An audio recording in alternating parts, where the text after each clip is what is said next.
اللهم صل على محمد وآل محمد. A'udhu billahi minash shaitanir rajim. Bismillahir rahmanir rahim. En el nombre de Dios, el clemente, el misericordioso, la paz de Dios sea con todos sus profetas, desde Adán hasta Muhammad salawatullah wa salamu alayhim ajma'in. Bueno, para terminar con la historia de Fátima, aunque haya sido una historia bastante resumida en realidad de su vida, terminamos con los sobrenombres de Fátima, o los nombres de Fátima. Fátima, además de llamarse Fátima, se la llamaba Zahra, la resplandeciente, que aparece en un hadith, en una narración del Imam Sadiq alayhi salam, que dice: Anna Allah azza wa jal khalaqaha min nuri azamatihi. Dios, exaltado sea, la creó con la luz de su grandeza.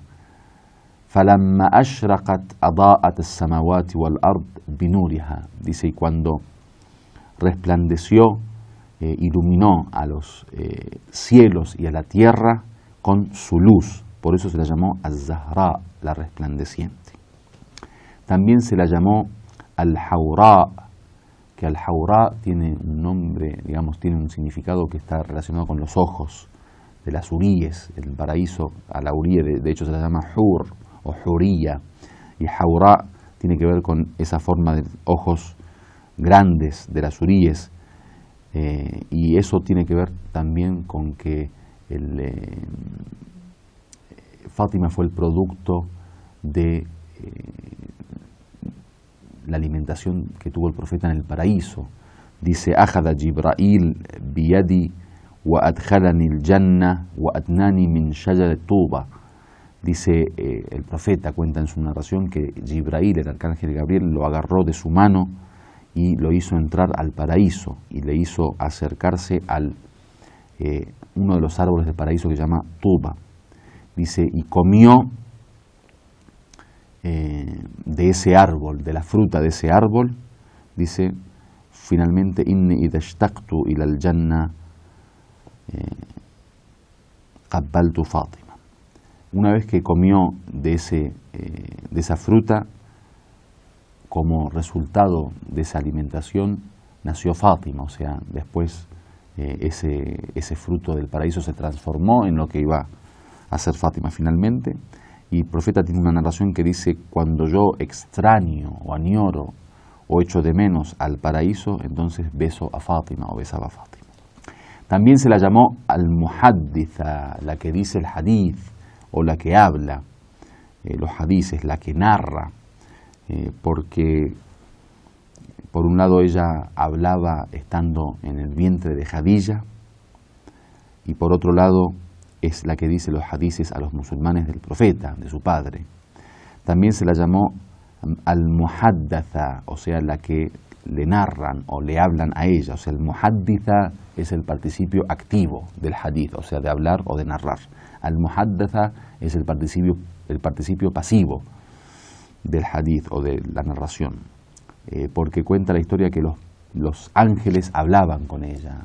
Durante la vida de Fátima, los ángeles hablaban con Fátima az-Zahra, y está clara también la famosa narración de que el arcángel Gabriel hablaba con ella después de su muerte, después de la muerte de su padre, el profeta Muhammad sallallahu alaihi wasallam. Por ejemplo, dice: anna al-malaika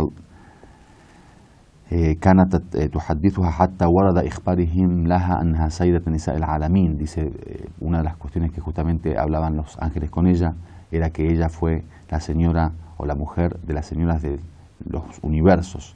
Muqaranina bainaha wa baina Maryam. Dice, cuando la compararon con Maryam, inna Maryam kanat sayyidat nisa alamiha. Dice, porque María, la madre del profeta Jesús, fue la mujer de las señoras de su época, de su mundo. Inna Allah azza wa jal ja'alaki sayyidati nisa'i alamiki wa sayyidati nisa'i alamiha. Dice, mientras que a ti te ha establecido como la mujer de las señoras de su mundo y de tu mundo. Y dice, y la mujer de las señoras de los primeros y los últimos, o sea, de todo el mundo. Y en la narración también cuenta que Gabriel, una vez que murió su padre, después del fallecimiento del profeta Muhammad, venía para, digamos, acompañarla en su tristeza, en su sentimiento. Y también le comentaba cuestiones acerca de la posición del profeta y muchas otras cuestiones, que ello fue escrito después por el imam Ali. La misma Fátima Zahra le comentaba a Ali lo que Jibrail le narraba, y el imam Ali lo escribía en aquello que fue conocido como Mushaf Fátima, el libro de Fátima, que en algún momento seguramente hablaremos de él. También se la llamó Az-Zakiyya, la purificada, dice, porque tenía un estado de purificación constante, de pureza constante, especialmente cuando hablamos de la pureza del alma, es decir, que ella era una mujer en donde la purificación, digamos, se manifestaba en cada uno de sus pensamientos y de sus actos. Dice, فَقَدْ أَفْلَحَتْ بِتَزْكِيَةِ نَفْسِهَا, dice, ella triunfó, tuvo éxito en la purificación de su alma. فَكَانَتْ تُصَلِّي وَتُطِيلَ الْقِيَامَ حَتَّى تَتَوَرَّمْ قَدَمَاهَا, dice, porque ella rezaba y pasaba mucho tiempo parada, rezando hasta que se hinchaban sus piernas. حينما تقوم إلى الصلاة تتغير معالمها من خشية الله, dice, cuando ella se paraba a rezar, sus rasgos cambiaban por el temor a Dios. وقد عرف ذلك عنها القريب وعرف ذلك عنها القريب والبعيد, dice, eso lo conocían tanto sus allegados, los cercanos, como los lejanos. حتى قال الحسن البصري لم يكن في الأمة أعبد من فاطمة, a tal punto que Hasan al-Basri dijo que no existió persona más devota que Fátima en nuestra comunidad. También se la llamó Ash-Shahida, la mártir, porque ella, después de la muerte de su padre, el profeta, comenzó realmente su opresión, o sea que el haber sido una oprimida por parte de aquellos que de alguna manera se desviaron del camino que había dibujado el padre para la comunidad, cuando desgraciadamente se usurpó el califato de manos de su esposo el imam Ali alayhi salam, porque el plan profético había sido que el imam Ali sea su sucesor, y por sucesos que ocurrieron en la historia no se le permitió ello, y ahí comenzó este estado de oprimida en Fátima Zahra, a tal punto que finalmente cuentan en las narraciones históricas sobre su martirio, que quizá en algún momento se pueda hablar más detalladamente. Por eso también se la llamó Ash-Shahida, por eso ella martiriza con tan poca edad.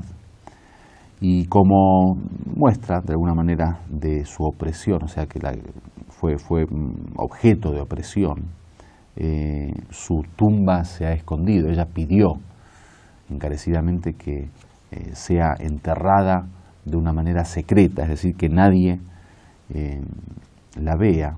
La enterró el imam Ali en un lugar que hasta ahora no se conoce, no se ha descubierto, o sea, en realidad nadie nunca lo supo ni lo sabrá, como muestra de que realmente ha sido objeto de opresión, y como muestra de que ella quiso que esa opresión también sea establecida como un criterio en la historia, ¿no? Que se conozca esa opresión que se le ha dirigido a ella. Walhamdulillahi Rabbil Alamin.